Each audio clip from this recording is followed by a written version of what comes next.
so glad that you're watching. It's Today in Nashville. Kelly Sutton, Carole Sullivan. Oh, look at your pretty teal. You look so cute.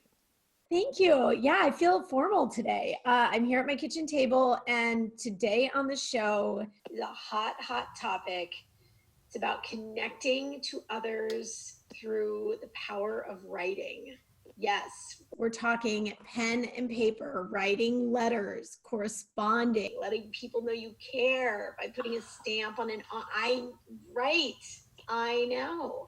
So we're going to talk to an expert in, and it's really, it's true. It's such a lost art. And when I look at my penmanship, it is just a disaster compared to what it used to be, because we just don't write anymore. I know. And trying to get, kids to write, that's a challenge too. So anyway, during this time period, it talks about connecting, but doing it in that power of the pen. So Reese has a little pen pal that she was writing with pretty frequently, and then it died off, but now they've started again. Well, it's Carly DeRochi's little girl. So yeah, they're little pen pals, and they write back and forth. And her daughter wrote an email and said, we haven't written in a couple months. We don't have anything else to do. Let's start this again. Also, here's my phone number in case you want to text me.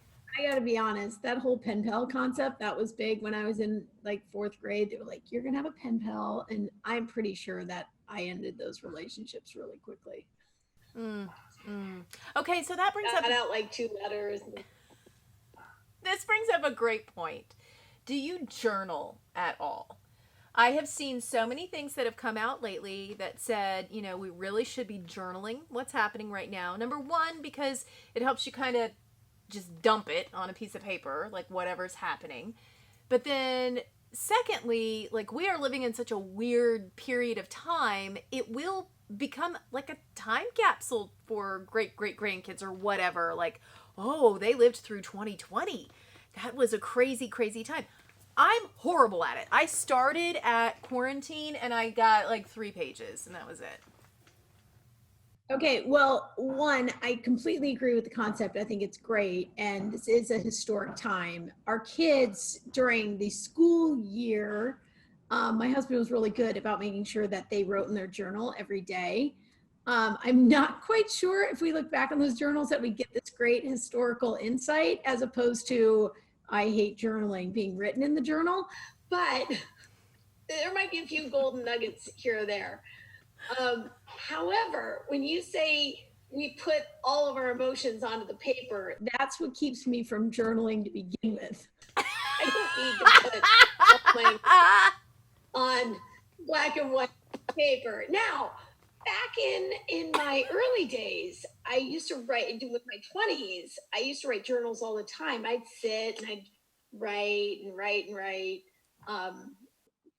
And then, just more responsibilities and things got busy. But, Chris Martin from Coldplay band. Coldplay, yes. Thank you. Yes. He does a thing. His therapist told him, I remember in an interview on Howard Stern, he said he writes down his emotions in the morning on a sheet of paper and then rips it up.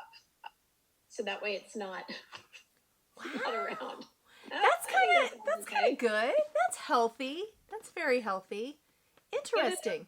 There, and then it'd be like a little bonfire every morning for me. I'd write it and then set it on fire. How fun would that be? That would be kind of therapeutic. I would like that. I wouldn't mind. Yeah, I did hear, I can't remember who said it. Oh gosh, I listened to a lot of podcasts, but it was on a podcast and it was a guy that was talking about every morning he will write down how he feels. And his whole goal is to, when he goes to bed, look at that and feel better than he did when he woke up. So, like, that's his whole goal throughout the day is like, okay, if I was at a 6, I want to at least be a 7 when I go to bed, Or if I was at an 8, yeah.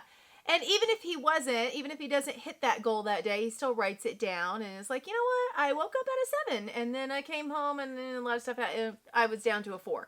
But it's just that whole like kind of trying to level up. And I'm like, yeah, I could do that. Again, that would require time, effort, pen, paper, all the things I don't do, but love the idea. Listen, we're here for you for ideas. It doesn't mean we do them, We're just passing it along. I haven't had one of these in a very long time, Carol. Oh, it's a fresh Coca-Cola. A fresh Coca-Cola fountain Coke from Mickey D's. Yeah, I did it.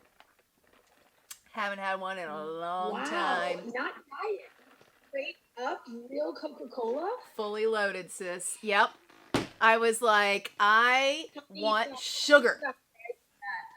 I was doing really good, and I don't necessarily love carbonated stuff. You know that, and I don't drink a lot of it. But for some reason today, that was high on the list, and I made it happen, and I'm not sad about it. Did you get fries with that? I hope so. Come on. I mean, do they let you buy just a drink? I thought you had to get fries. Maybe not, but I did, and they were delicious. What is your go-to? Like, do you have one? For what? Do you have like a go-to cheat? Like, I want that right now. It's in my head and I want it. No, I don't have a go-to.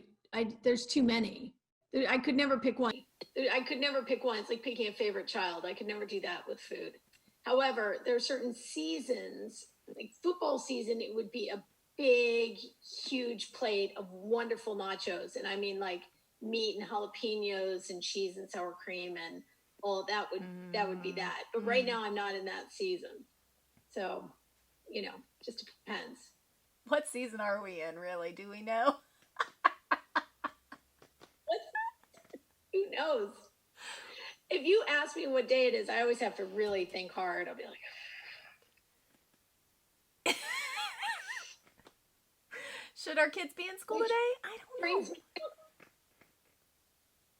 The answer is yes. The answer is yes, no matter what. All right, stay tuned, everybody. We're going to learn more about the weigh-in and so many other incredible things on Today in Nashville. Don't go away.